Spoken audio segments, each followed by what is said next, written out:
and you have to be empathetic with the other person's frustration of like, look, you're like the sixth person tonight who has come up and tried to sell me the same daggone thing.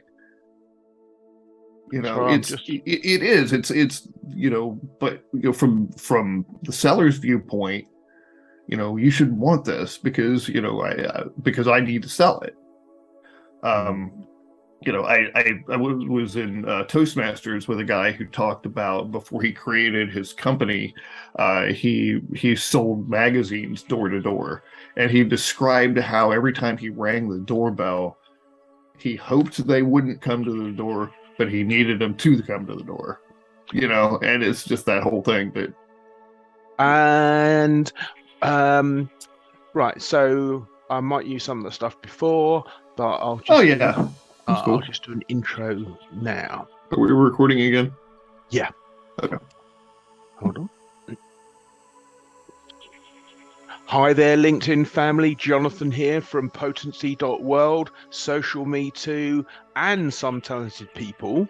I'm here with Lee Rowley, who is an exceptional brain. He's a copywriter, but the reason, well, you'll find out when we speak to him.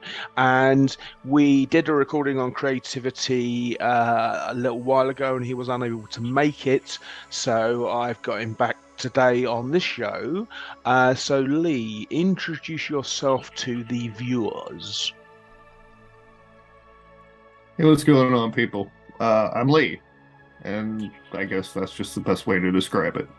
No, I am by trade a copywriter, which means it is my job to go mucking about in other people's minds and figure out what they're thinking about. But I also suffer from bipolar disorder, and and so that brings a great sense of empathy to what I do and allows me to get into other people's mindsets and understand where they're coming from, what it is that makes them need, someone's product or service, and how it's really going to benefit them on a tangible level rather than just selling them something to make money.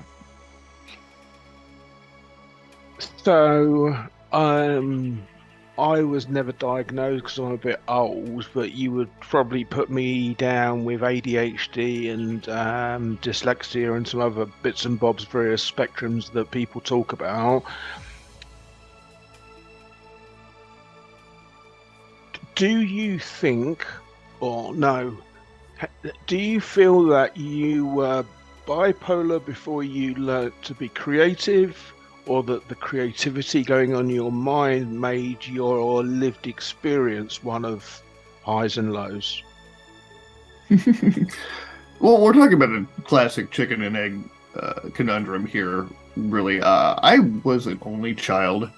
My mother was an only child, and her mother was an only child. So solitude has just been a way of life for me. And I think that the creativity stemmed from that. The bipolar disorder, I believe, is more of a genetic thing. Um, because it's something that's happened in generations before. Oh, really? Yeah, yeah. So, on both sides, so it really became inescapable. My grandmother, years after she died, we discovered that she had they were farmers, of course, and way back in the orchard, she had what she called her wailing stump. And I never saw the woman cry or express any sort of upset whatsoever. But that was not allowed. My grandfather did not allow that. And their culture, um, and their upbringing just did not allow her to do that. But that was her place where she could go cry away from Oh. everybody else and to process that depression. She suffered with depression all her life, and nobody even really knew it until after she died.